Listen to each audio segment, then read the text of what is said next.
are impacting not only the state but the rest of our nation.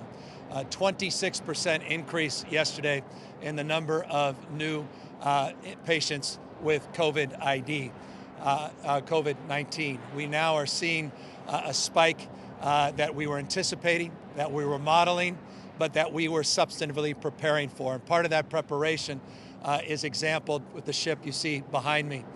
The capacity of up to 1,000 beds within that ship at the peak consideration, about 550 at the lower end, and we could talk more about the operation and any questions that people may have. It's just one of many assets that we're already pre-positioning throughout the state of California.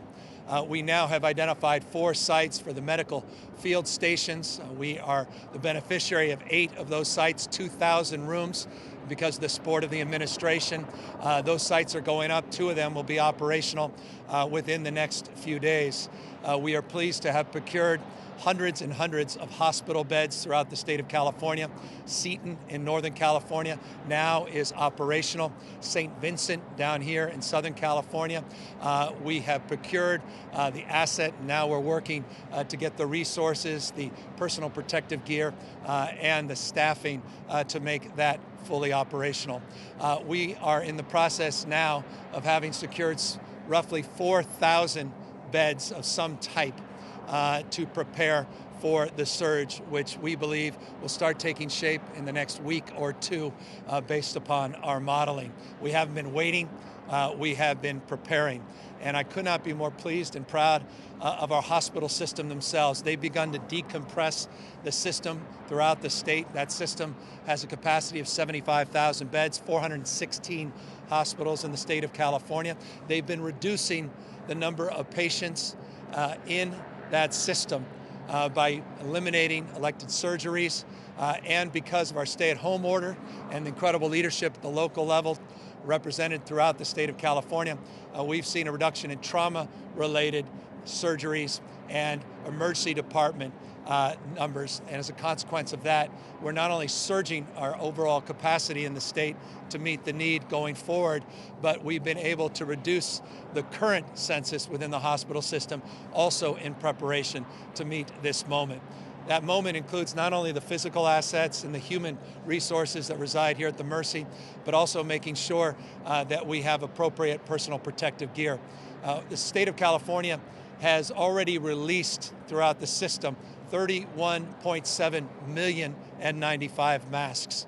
We now have procured, we have literally procured, it's in the system and is being delivered 101 million additional N95 masks. We have distributed 1.4 million sets of gloves. We have procured an additional 1.5 million sets of gloves. I could continue through coveralls and gowns, but you get the picture. This state is asserting itself, taking responsibility to meet this moment. We're not pointing fingers. We're not clenching our fists. We have our hand out absolutely to the public sector and the private sector. And I just want to reinforce the private sector. Elon Musk is a perfect example of that, procuring 1,225 ventilators and getting them out into our system. The ability and capacity for companies large and small, from Apple to Virgin to Facebook to Google and others that have stepped up to meet this moment. Airbnb providing now safe and clean assets so our first responders and our medical care providers will have a place to stay near, in and around their patients. Just examples, proof points of people stepping up and stepping in. We have roughly 4,095 ventilators that we've identified or already have in our possession. 815 of additional ventilators are being refurbished, so that's close to 5,000. Our goal is to get to 10,000. And while we haven't received any directly from the federal government, LA County did receive 170 directly, which certainly helps support our efforts, and we'll look forward to having more robust conversations to receive additional ventilators. We are running currently a hospital system that has today, in the census earlier this morning, 746 individuals that are hospitalized, 200 in the ICU. However, we have over 4,180 individuals, 4,180 individuals that are what we call PUIs, which are persons under investigation that are in the hospital system, but that have not been formally diagnosed as positive with COVID-19. And so that hospitalization number does not include the number subset of those that are awaiting tests. And we continue to make this point. And while we've all struggled across this country to get these RNA extraction kits, the reagents, and deal with the diagnostic side, we're also struggling with swabs and the media related to those swabs and the transfer of that media. And that remains an issue. But because of leadership of Mayor Garcetti, leaders of mayors across the state of California, our total testing numbers have increased significantly. Total tests in the state as of this morning, 88,400. It's over 10,000 tests every single day. But here's the problem, and it goes specifically to the issue of those persons under investigation. Those PUIs are waiting for test results, and in some cases, these test results are coming back 6, 7, 8 days later. We've got to increase our throughput, not only on the diagnostic side, on the testing, but ultimately getting those tests and that information back into the system, back into the hospitals, so that they can transport people, triage those individuals throughout the system and back out to the extent they're tested negative into community care. So we are making progress on every front. We're not waiting around. We don't believe our fate is predetermined. We don't think the future just happens. It's not something to experience. It's something to manifest. And it's our capacity, individual capacity, to continue to make good decisions on physical distancing and continue to maintain our strict standards in the state of California as it relates to our stay-at-home orders that we must continue to advance. And if we do, we can bend that curve, we can meet that moment, continue hour by hour, minute by minute, to do more of what you see behind me in terms of laying the foundation of preparation as only this state can at this scale of responsibility and expectation, so that we can save lives and we ultimately can meet this moment working collaboratively and working together. I'll just close before I pass it over to Mayor Garcetti by just saying this: the spirit of collaboration, the spirit of cooperation is alive and well in this state. People, unprecedented number of people offering themselves to meet this moment in terms of procuring resources, but all with a deep resourceful mindset, and all of us deeply anxious in recognition of the nature of the number of tests that remain outstanding and the need to continue much more broad and detailed community surveillance, expanding our testing capacity so that we can really model our ability to meet this moment in a much more dynamic way. Targeted testing, widespread testing, so that we can ultimately triage and move people throughout the system. That said, we have outstanding leadership, and one of those that demonstrably has met this moment and has been an incredible partner to the state of California is Mayor Eric Garcetti here in Los Angeles. There hasn't been a day where he hasn't reached out and connected with the state, again, offering a collaborative spirit, offering insight, advice, and counsel, and providing that to our team in real time. And I cannot say enough about his leadership at this moment, and candidly more broadly, and I'm pleased and privileged now to ask him to the mic and talk a little bit more about how he helped get this ship here and how he is responsible for this port and its operations, and how proud I know he is of the team that he has assembled. Mayor? Usually we'd embrace, and this governor is not just California's governor, but he's become America's governor. The first governor to take the moves that we needed in this country and to lead the way. And as you can hear, with no notes and anything else, a man who is leading this state. And I just want to say on behalf of my city governor, and I know the mayors that I speak to every single day, that we are so proud to have you leading this fight with us and for you to be alongside. I also want to thank the governor for why the ship is here, and I'm going to get to the ship in a moment. But I know the conversations he had directly with our president and vice president is why we have today a ship that now will be the largest hospital in Los Angeles at its full capacity, and at its capacity today will add a third more available beds, and at full capacity, 2/3 more beds to the fight here in Los Angeles. You know, we're used to having the Navy here in this port, America's port. This port is responsible for 43% of the goods that come into America by sea. It's good not just for California, but for this entire nation. And we know the Navy because this was a great Navy port. And each year we celebrate during our Fleet Week the amazing men and women of our Navy, Marines, our Coast Guard, who defend us every single day. In fact, just footsteps away from here is the USS Iowa, one of the most powerful symbols of this nation's might. A battleship that carried a president in World War II to meet with his allies, a place that today symbolizes our forward strength. But the strength of a nation isn't just the warships we have, it's also the strength and the capacity of the mercy that we give one another. And to have the United States Naval Ship Mercy here today, I want to thank the President, I want to thank our senators, I want to thank everybody who had a role. Our supervisor, Janice Hahn, our local council member, Joe Buscaino, and everybody who made this happen.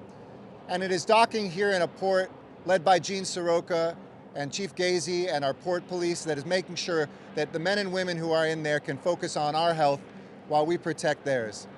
Here, this will be a ship that will take patients in, as the Admiral will say in a moment, I'm sure, this will be a COVID-19 free bubble. But by every person who comes in, whether transported from a direct accident or something like that, or from a hospital, every bed not taken in Los Angeles by the great work of the men and women here will mean one more bed for the surge that the governor spoke about. And so this truly is mercy on the water. This truly is mercy at the beds. This truly is mercy and the expression of who we are as Americans and as people at this moment. And I'm just so grateful that each one of us can step up at this moment and do something to help each other. I'll come back and say some words in Spanish, and I'll do my usual evening briefing, but I wanted to be here to welcome those men and women and to thank them and everybody who had a hand. But let me turn it over to Rear Admiral John Gumbleton, who's the commander of Expeditionary Strike Group 3. I served 12 and a half years in the Navy, and in the Navy I once was able to get on board this ship. I saw what its amazing capacity is, and make no mistake, as the governor said, when my fellow sailors got that notice that they needed to get their sea bags, leave their families, leave their loved ones, and come here to take care of our city, Admiral, let me say how grateful all of us are, and that this is a ship that is full of angels in this city of angels. The Admiral has been in charge of all the logistics on the Navy side to make this happen, and let me turn the microphone over to him and say thank you on behalf of a grateful city. Admiral? Thank you. Thank you, Mayor Garcetti, and thank you, Governor Newsom, for having me here today. The men and women of the USNS Mercy and the United States Navy, we're honored to be here in Los Angeles supporting FEMA, the state of California, and the city in this ongoing COVID-19 crisis. You know, the Mercy behind me is uniquely outfitted for humanitarian assistance and disaster relief. One of the Navy's core missions these ships perform around the world. Our embarked medical professionals are highly skilled and trained and ready to support COVID-19 response efforts. And as said before, by providing care to patients in need of treatment not related to COVID-19. In that regard, they will in effect serve as a relief valve, allowing local hospitals to increase their focus on treating COVID-19 patients. We're extremely proud to be part of this whole of government approach to response and to serve the great people of our nation, the state of California. And with that, I'll turn it over to the governor. Thank you. Thank you, Admiral, and thank you to Captain Quinn as well for your extraordinary leadership. They'll be doing rehearsals, as they refer to them, this evening, and potentially taking patients as early as tomorrow. So when we say this is operationalized, we mean that quite literally, allowing us to decompress the west of the LA County system, which is beginning to see those increases that were projected in our modeling, and a disproportionate sum of hospitalizations that are occurring in this region in particular make the mercy so profoundly important to meet the moment and provide capacity for our entire healthcare delivery system. With that, we're happy to take any questions from all the reporters that are here and those that we know that are online, appropriately socially distanced.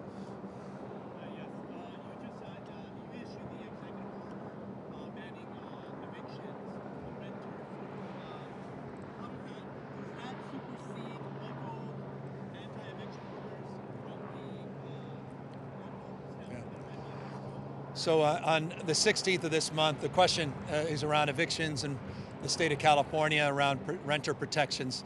Many know that a couple of days ago we announced a deal with 4 of the 5 largest national banks in America around mortgage relief, forbearance of payments for at least 90 days. A few weeks prior, we had put out guidelines for cities large and small and creating a legal framework where they could put moratorium together related to evictions for rentals, for tenants. Los Angeles has been a leader in this space, San Francisco, San Jose, 30 jurisdictions had moved already or moved now more aggressively to establish the framework, but only 30. And as a consequence of that, today we just established a new overlay for the state of California that denies the capacity for enforcement, court proceedings for any evictions through May 31st. So for tenants, through May 31st, there will be no eviction proceedings. There'll be no enforcement as it relates to your inability to pay for COVID-19. It does not preempt any local ordinances that go deeper or farther, but it is an overlay for the entire state of California.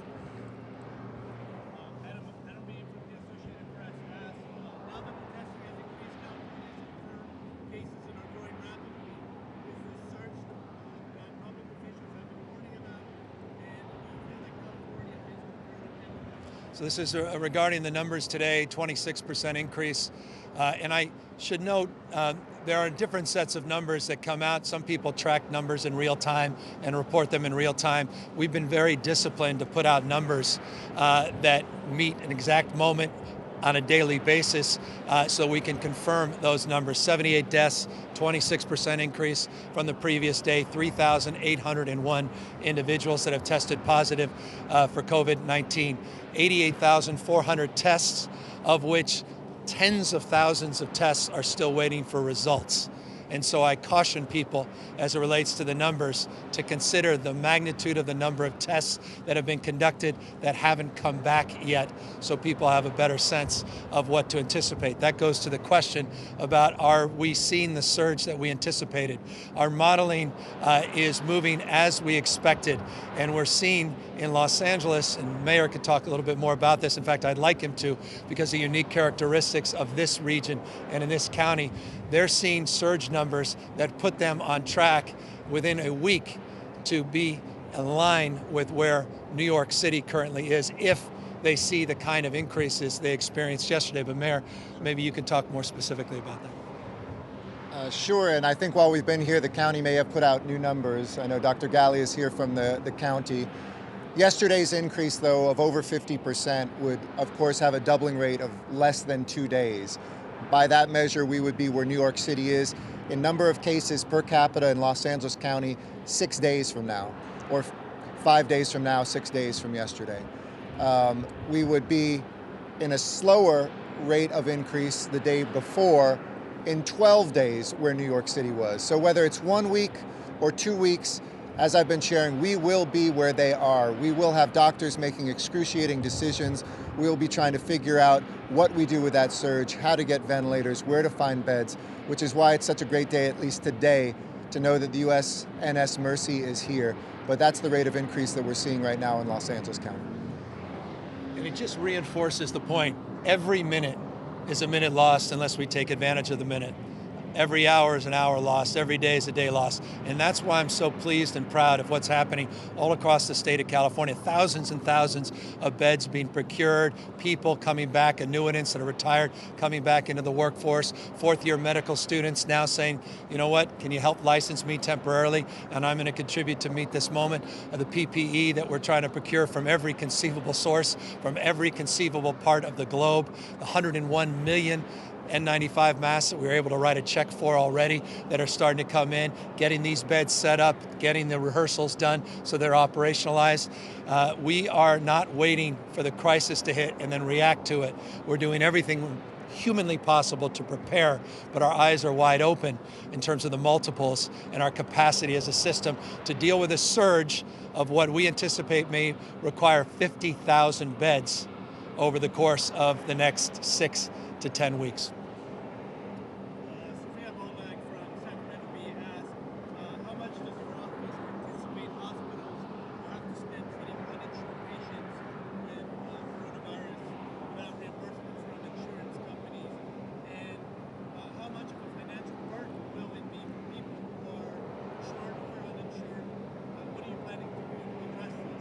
Look, the hospitals are bearing a disproportionate responsibility, and that is to prepare for this moment and then to meet the surge. And as a consequence, their traditional payments that they receive through elected surgeries are down significantly or no longer exist. So they're in deep financial distress, and that's why we've all been sober. And while we're very pleased with the $2+ trillion stimulus from the federal government, none of us are naive that we're going to need more support down the line. Not only the states and cities, we have $15.3 billion that will come from the $2.2 trillion stimulus into the state of California, $6.9 billion for local jurisdictions like this. But it won't be enough. Hospitals will need that support, and the medical system broadly defined as it relates to our Medicaid system, our Medi-Cal system in the state of California. People that need treatment will get that treatment, and we will do everything in our power to make sure we're signing up people. We've extended our open enrollment. We believe, regardless of your status, that you have the right and we have an obligation to treat you and to take care of you. We'll assess those costs in real time, but our focus right now is less on the economics in terms of those decision making, but on the health and safety of 40 million Californians.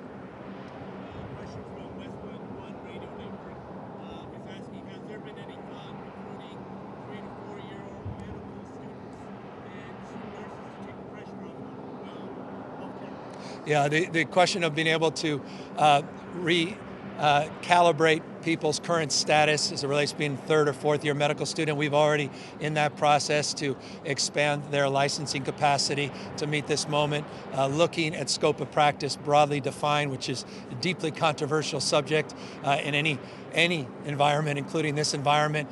Those conversations are well underway. We've done surveys of hundreds of thousands of state employees. We have EMTs, we have paramedics, we have firefighters, first responders.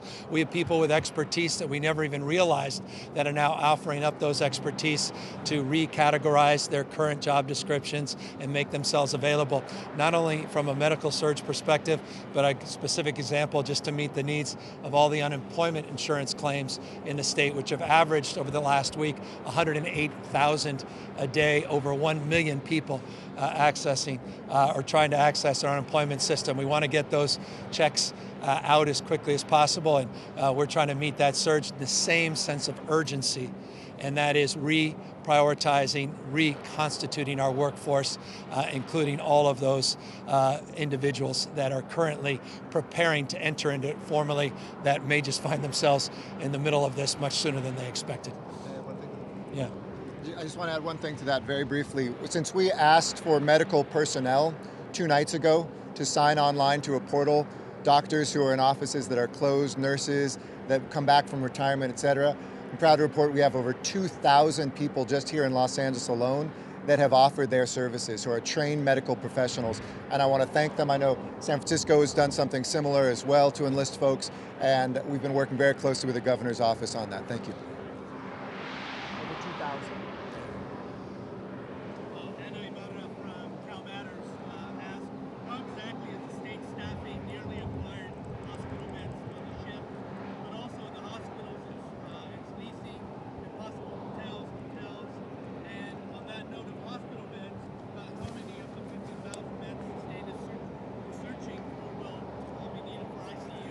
Yeah, so of the 50,000 bed surge, that's part of our planning.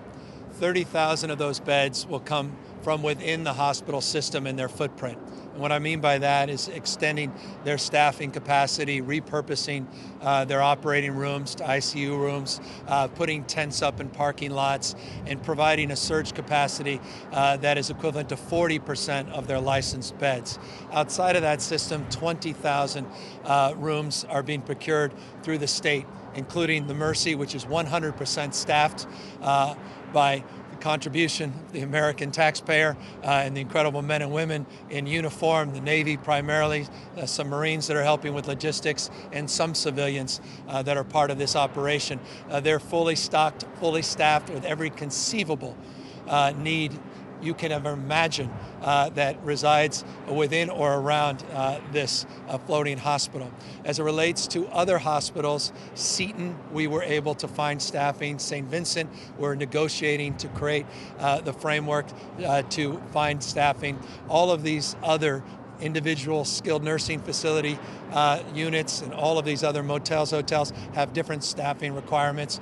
I'll be specific as it relates to the two that come up next week. These field medical stations, part of the 2,000 President Trump has sent to the state of California.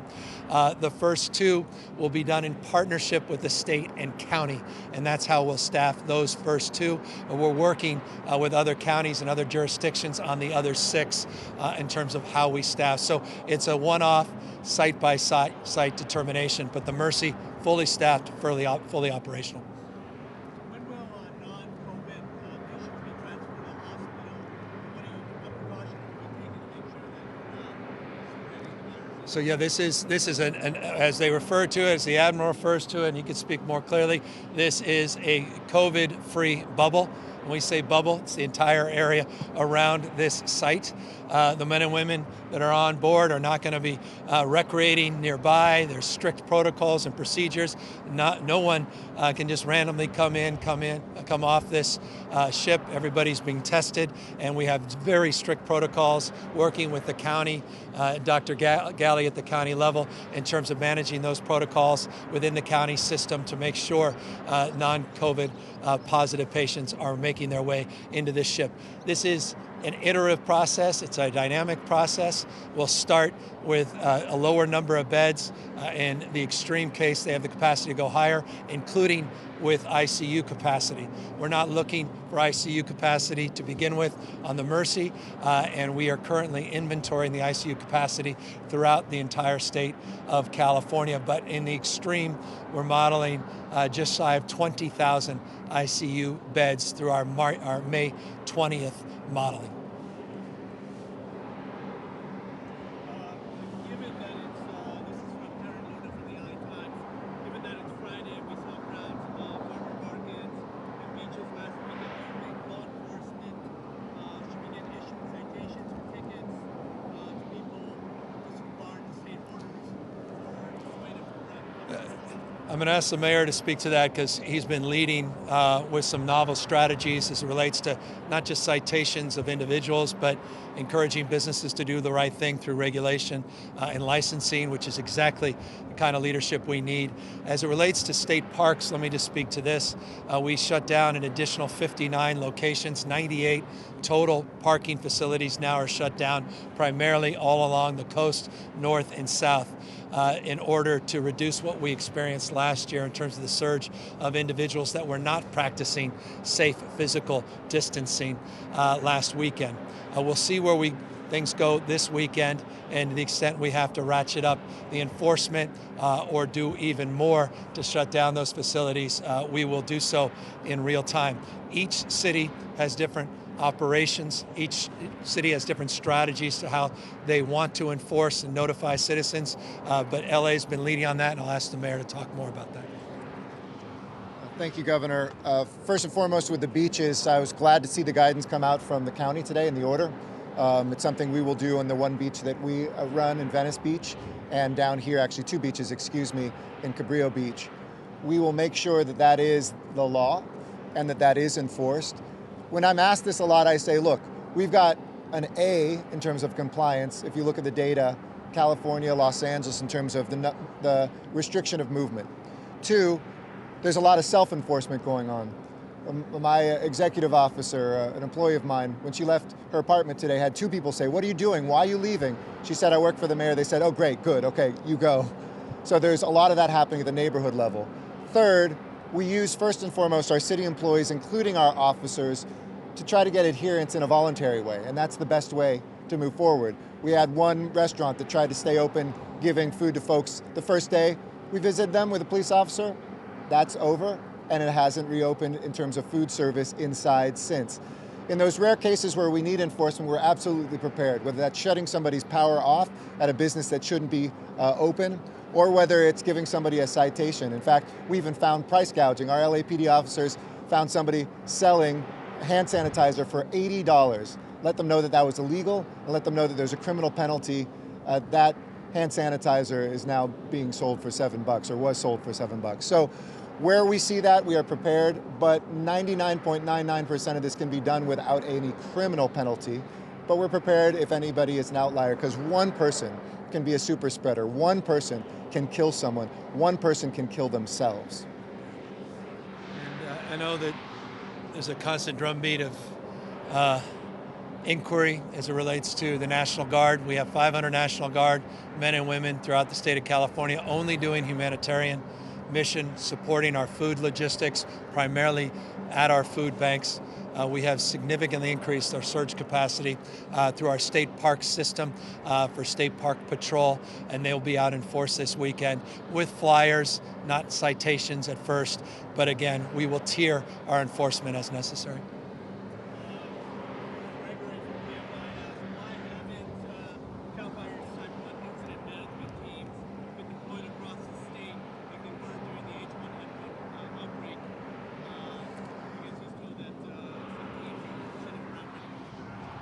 I'll ask the director. Yeah, Mark Ghilarducci, I'm Director of the Governor's Office of Emergency Services.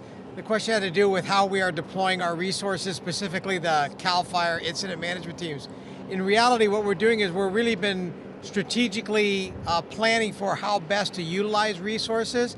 And right now at this time, we've been providing all the different kinds of commodities and assets and support to local government. There has not been a specific need for an incident management team, but we have those in the wings, and we're ready to actually engage them when appropriate. We also are actively, while this is going on, strategically planning for and preparing for what obviously happens in California, and that is a wildfire season. And so those teams are actively, as we are sitting here today, working on that integrated approach to be able to deal with COVID-19 as well as protect our public in the event of a wildfire. So they're engaged, but at a different level at this time, and we'll engage them more as we need them. Take a few more, thanks.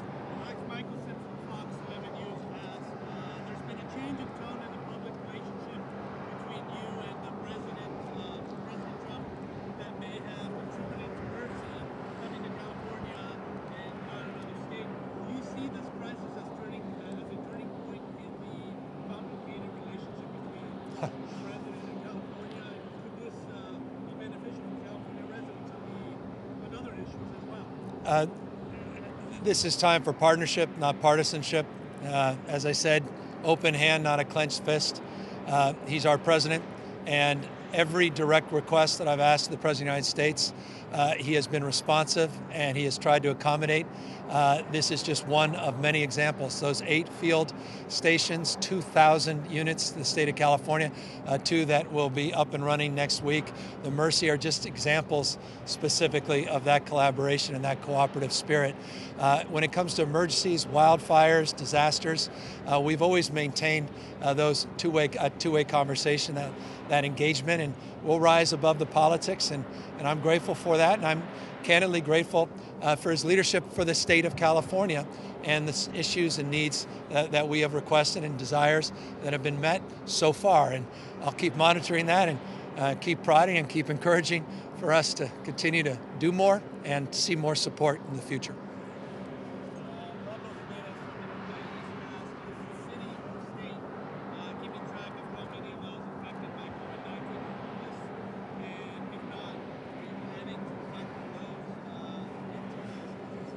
Yeah, no, well, the total number of positives, 3801.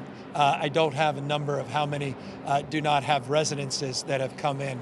And clearly as this data presents itself and we're able to break down those numbers, we'll have a better sense. But let me just say on the issue of homelessness, we have already procured, as of this morning, 4,666 hotel units that we are distributing throughout the state of California for prioritization at the county level for homeless individuals. We have, just in Los Angeles, the leadership of Mayor Garcetti and the county, they have identified that they are prepared to take 637 trailers that we were able to procure because of the leadership of Bob Fenton and Mark Gilladucci, and they're prepping those sites and preparing the resources that will be needed on site to meet that demand. So all of that's dynamic, all of that's happening in real time, and as you know, we distributed $100 million in emergency aid because of the leadership of Tony Atkins and Anthony Rendon and their colleagues in the Senate and the Assembly, and we distributed those dollars in emergency grants for homeless individuals to prioritize getting people off the streets, particularly seniors and those in encampments and those that are vulnerable disproportionately to COVID-19. So we have a lot of work to do in that space. It continues to happen in real time. Certain parts of the state, we're seeing more happening than other parts, and I've got a full-time team doing nothing else but prioritizing the needs of our homeless citizens as well.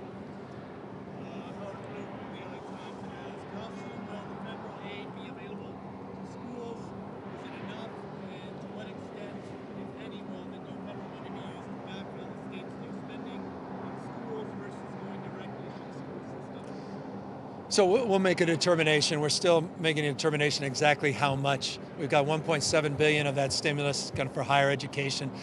There's new assessment coming for K through 14. As I said, it's $8.3 billion, $6.9 billion for local jurisdictions, 8.3 that come in directly in block grants to the state itself. We've got transit money, $3.75 billion. We've got homeless money, $320+ million that's set aside for California directly out of that stimulus for our homeless programs. So we're assessing all of that in real time. We put out a new guidelines for our state budget just 48 hours ago, and we are looking at every single expenditure in our state.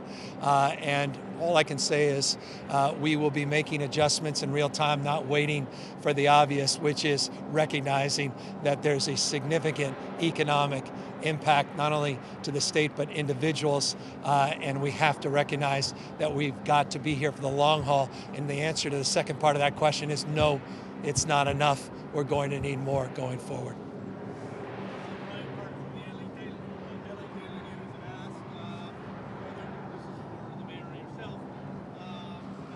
I know which one it's for. It's for the mayor. You sure? Okay. Are there any concerns in terms of supplies and the drive-through testing now starting to pop up is taking up key supplies such as masks, gloves, gowns, hospitals and first responders as the surge comes? No, is the short answer. The number of personnel on those sites is a small fraction of our medical personnel in hospitals, and we have made sure through the county. And if folks didn't catch that, 101 million masks this governor has helped to procure. There is enough. We're not worried about today. We're worried about surges in the future. We all know that. The governor said that we'll need more. I think you told us $1 billion is what you're looking at for gloves. We're looking at huge numbers down the pipeline, but absolutely not. Nor would we take those masks and PPE away from those who are doing testing. That is an absolutely critical role. That's stopping people before they get to the hospital potentially. That's keeping them, if they're okay, at home, knowing that they don't have COVID-19. But I'm proud that we've done about, I think as of today, 8,000 tests through those drive-through centers here in Los Angeles. That's about 1/10, I think, of the state's overall tests. And we're going to keep ramping that up and keep doing that. To the earlier question, we don't have one single confirmed person yet who is unhoused with COVID-19. I expect that there are people out there. But I want to pause on that for 2 seconds because a lot of people keep saying, oh, we don't want to have a shelter near us, or we don't want to have those people near us. Let's be clear, it's people who are housed who are infected first who would be giving it to people who are on the streets, not vice versa. So we really need to break those barriers down and think about each other as equals. All human lives matter equally, and I want to thank those city employees, those contractors from the nonprofits, and our county employees who are in our shelters and who will be at those motel and hotel beds that the state is helping us to get. I will say that the PPE issue is, though, real. I mean, none of us are naive about the magnitude of the need, not just in our healthcare delivery system, but our grocers that are asking for more PPE support, our police officers, our front line out on the streets, sidewalks, our sheriffs, and we need to see more PPE, and we're doing everything we can for coveralls, shields, not just N95 masks, other kinds of masks and gloves. So as soon as it comes in, we're getting it right out, and I recognize exactly what the mayor is saying. We may have, for the moment, at capacity within our hospital system, but boy, around the corner, if these numbers continue, we're going to be searching far and wide for substantially more PPE.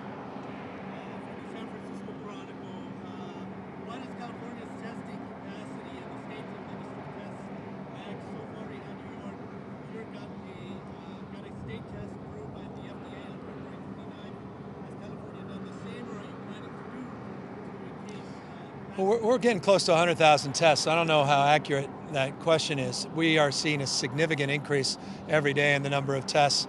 Our big issue has been for the 22 labs. I've been crystal clear for 2 weeks, lack of RNA extraction kits, lack of reagents. And now the big issue for us is swabs, specimen collection, specimen samples. I was talking to Stanford representatives, USC, Cedars, not just UC medical staff yesterday. They're trying to procure 3D printed swabs. We're doing everything in our power to do more. We're also looking at antibody tests, looking at blood-based tests, looking at different serums that could help advance the next generation of protocols. No state, by the way, is doing more in that respect at our labs in the state of California. The advanced trials with Gilead and Genentech and others, disproportionate number are happening in the state of California. So you're going to see those numbers continue to rise significantly, and approvals are coming in real time on a daily basis. With that, let me just thank again, Admiral. This is one hell of a ship, and you got one hell of a team. To the men and women that are here, thank you for your service. Thank you for your contribution. Thank you for saving lives. Thank you for meeting this moment. Thank you to the leadership assembled here, in particular, Mayor Garcetti. Thank you all very, very much. I know you want to say some things in Spanish. Brevemente también en español yo quiero decir unas palabras con nuestro gobernador aquí. Y gracias, gobernador, por su liderazgo. Usted no solamente es el gobernador del estado de California, pero también de América. Y su liderazgo, su modelo de liderazgo, el primer estado en los Estados Unidos con estas acciones y órdenes, ha salvado las vidas de californios y también de americanos en todas partes de este país. Hoy le damos la bienvenida a USNS Mercy, este increíble regalo de la gente de este país al puerto de Los Ángeles. Un recurso poderoso y supervivencia en nuestra propia ciudad. Ahora tenemos 1,000 camas hospitalarias que no tuvimos ayer. Este es un aumento de 65% de las camas que están disponibles por la gente de Los Ángeles y esta región con esta barca. Y este barco es el hospital más grande ahora en Los Ángeles. Gracias a la Armada Naval y las Fuerzas Armadas de los Estados Unidos por su presencia y su trabajo aquí. Este puerto es muy familiar con estas Fuerzas Armadas, específicamente la Armada Naval, porque tenemos una historia muy grande, una gran historia de participación de nuestra gente en las guerras en el pasado. Estos barcos como el USS Iowa pero este es una representación no solamente de nuestro poder, pero nuestro corazón, nuestro cariño. Y gracias a todos, especialmente al gobernador, por su liderazgo y toda la gente durante esta crisis y esta lucha. Como una guerra, ganaremos esta lucha, ganaremos esta crisis también. Muchísimas gracias. Thank you.